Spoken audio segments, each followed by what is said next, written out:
Hey guys, this is Eric Weingarten with Weingarten Racing. It's Saturday, so you have your update video day. Lots to talk about, a lot of things happening, so let's just get started. Bishop's Nova's in the shop. This is a 1976 Nova. The reason why it's in the shop and the S10 is gone is because the S10's running. I drove it. Wow. So I know several of you, and of course this is the seat of the pants feel, but several of you, including me, maybe thought it's going to feel like it lost some power because it's now got a Turbo 400 versus the Power Glide, and the Turbo 400 eats more power. First off, the first gear, because of the ratio, holy cow, definitely a difference. But even when it's in its final drive, it actually feels like it's pulling hard, and it may be due to the change in torque converter going to that nil chance. It feels phenomenally faster, like almost as if I'd put in a whole nother engine. Love driving it. So it's drivable, so that's time to work on his. So the truck's pretty much good, so it's time to work on his.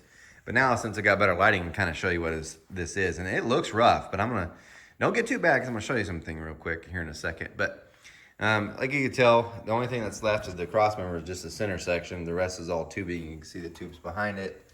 It's tubed here. Yeah, this body's bad. But, you know, it's like an 850 cert cage type of deal.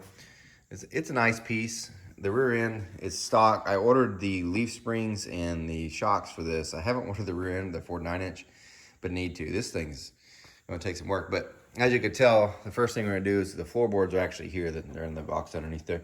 We're going to fix this and then mount a shifter. Probably get a different seat because he doesn't actually like this.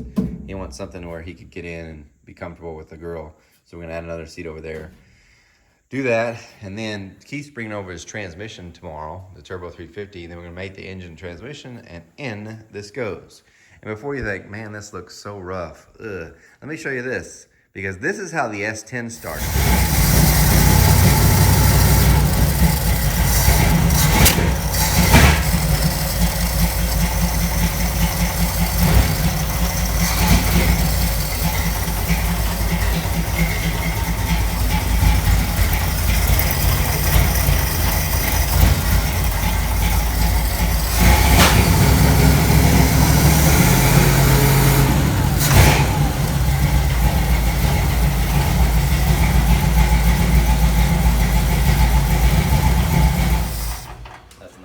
Here's the video of the S10 of it just starting up and running now. So, and this, by the way, how long did it take to get that done? From that point that you saw just a second ago, that video, it was 9 months. It took 5 for them to paint it, and the rest of it was putting it together. Do I think this one's gonna go that fast? No, because we had COVID, so no one was working. So it was like easier to spend more time. I don't think this is gonna happen that fast. But yeah, so it goes to this. This is what it sounds like starting up, and it's very, very tame. You might have already seen this as in a little clip. Hey guys, several of you asked me to start up the truck and back it out so you can hear what it sounds like. Get ready to do that. It's probably gonna sound like crap. It hadn't been started for a while and had a little electrical problem here, so it's probably gonna pop and bang, probably won't even start up right away. If it does, it's a miracle, but you hear it back out. But here we go.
The 540 is ready for dyno. It will be dyno tested this Thursday. So if you're a channel member, you'll get the updates via text on Thursday. If you haven't signed up to be a channel member, go to my website, wengines.com. On the home page, you will see a link to the online store.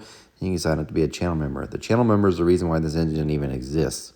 Without their support financially, this wouldn't have happened. But anyway, here's the specs on the engine. It's a 540. It's got the Merlin block. It's a nice piece there. Scat crankshaft, scat rod, ARP 2000 cap screws. It has Molly pistons. Now, here's the thing with the pistons. I used them in the 540 from Engine Masters. I can't remember how much the dome is because I had them milled off, and I don't remember how much was milled off because the company that did it, Rebco, is no longer in business.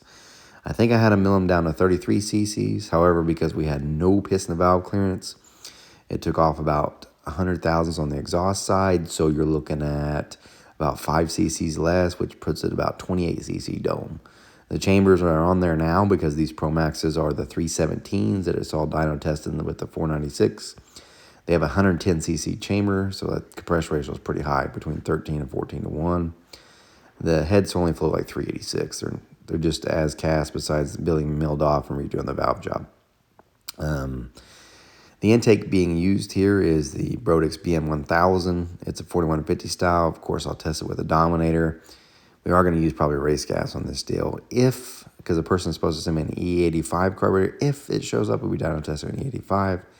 You probably want to know about the camshaft. The camshaft's almost identical to what's used in my 565 that's in the Camaro.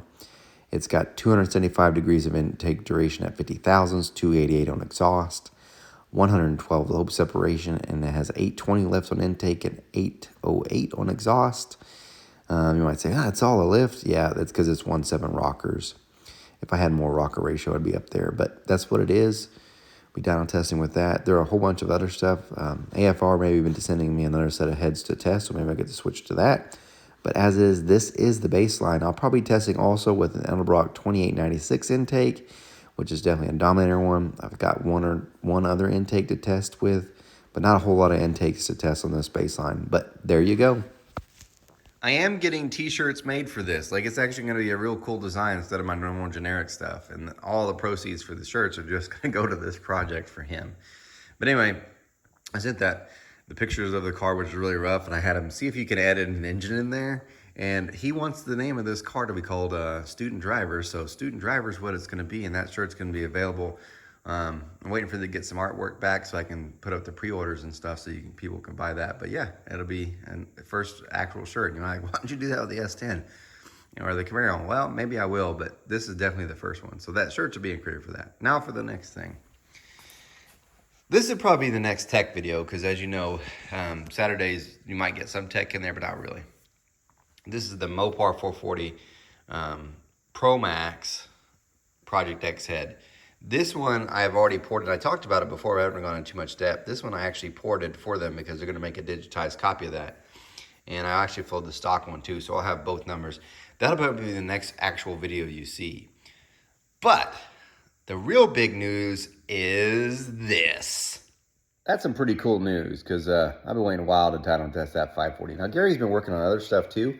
So, for instance, I have a 477 big block Chevy that's going in the Camaro that have a root supercharger on it.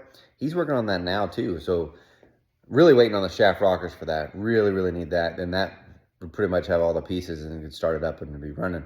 The root supercharger 1071 would be really nice. That's going in the Camaro. It won't be like a whole dyno. I mean, I'll show the obvious dyno stuff. And if you want to know any of that stuff, that's if you purchase that book for the April where I have all the dyno updates. If I've dynoed it by then, that information will be in there, obviously. And of course, I'll probably do a video too, but at least you'll have the raw numbers and all that. It'd be kind of cool. But anyway, that engine's almost finished up. The LS is also there because guess what? I ordered a Super Victor for it. It came in this week. So he's working on that LS 6-liter as well. The cylinder heads, I still don't have. I've got one of the small bore Pro Maxes. I still haven't got the other one. I don't have rockers. I've also ordered the CNC ported one that I wanted to talk about, which I think that one's going to be really cool. The one I showed that I did some work for and another company now has. Waiting for that one too. So it'll go 540, but before it probably gets even to the LS, I'm going to go back on the small block Chevy and dyno it because I have a set of AFR 227 competition ported ones. Those are going on. So it'll go 540, small block Chevy again with an AFR 227s. Hopefully even before those go on, I'll get to test a supercharger on that current combination, a Vortec hopefully, or a torque storm. Both said that they'll work with me, but I just haven't seen anything yet from either one of them.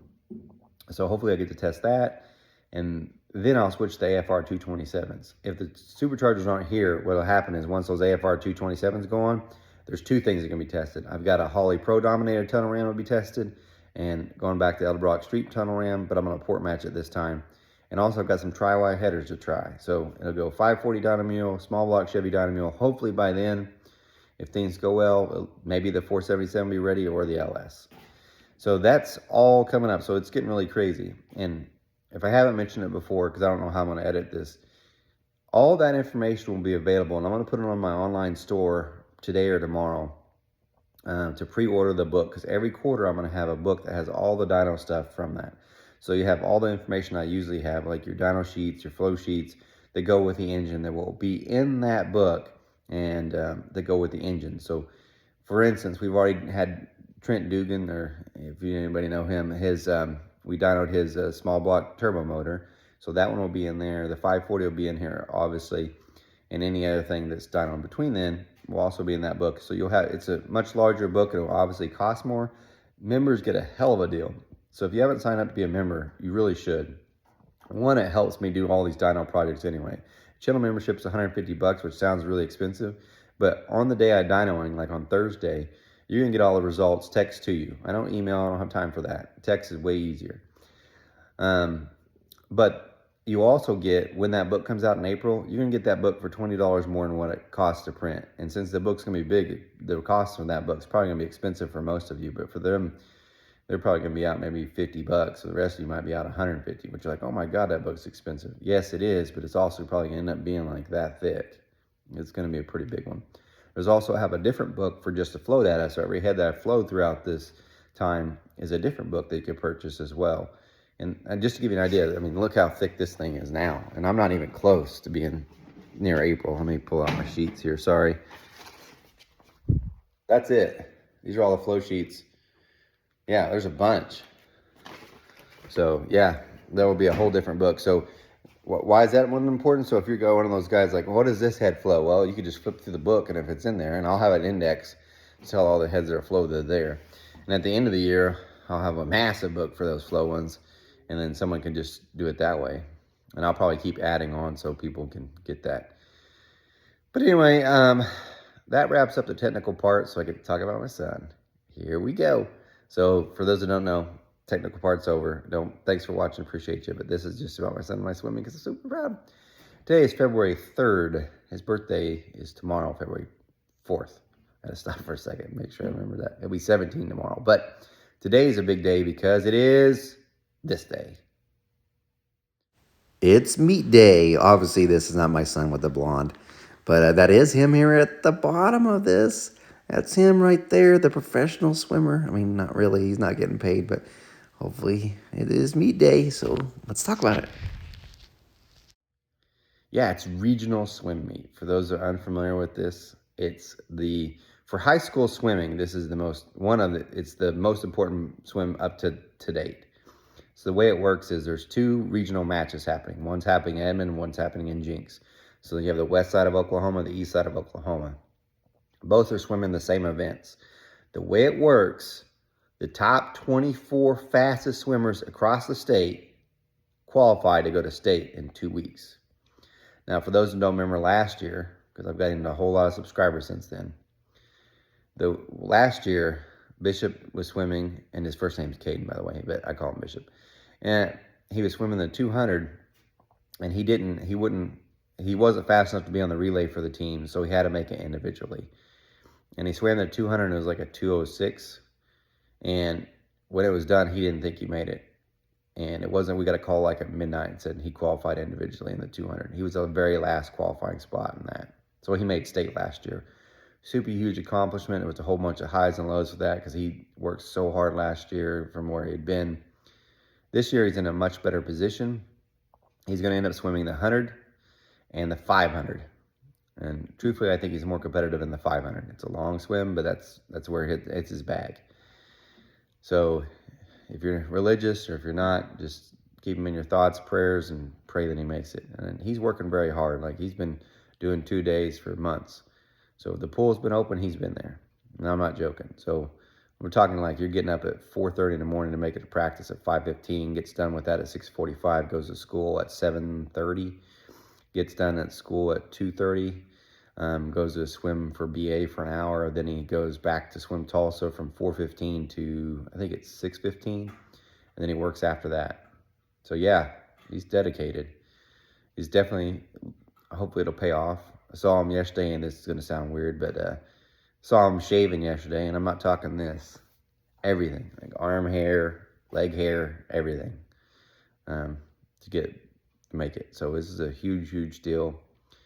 He's on their relays now, and their relays looking really good anyway. So chances are I don't want to say anything because I hate to mess anything up. I don't want to say anything. Maybe I'm superstitious that way, but just pray for him that he does his best and that things go well. It'll be a big day. So anyway, that's what's going on with him and all that. So it's much shorter, but I'll be tickled to death if he does. But tomorrow's his birthday, so 17. One more year. That's all I got left with him. He's gonna be going off to college. Chances are he's gonna go to some D2 school to swim, hopefully. But regardless, he's going off to college. I can already tell you that.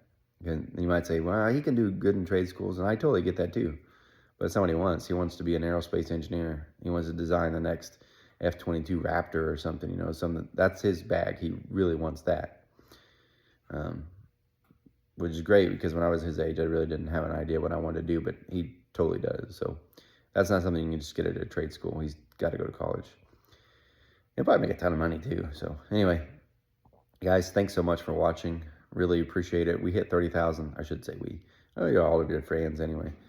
Had 30,000 subscribers hit this week. I never thought I'd ever get this far, so thank you so much for that. I know I am not the best at a lot of stuff. I know I mess up a bunch through the videos, so thanks for sticking around through all of it. I really, really do appreciate it. And for those that send in emails and texts and stuff, I'm sorry I've gotten behind with that. I'm devoting more of the time to the grinding because I need to spend in between. The minimum is 6 hours in the grinding room.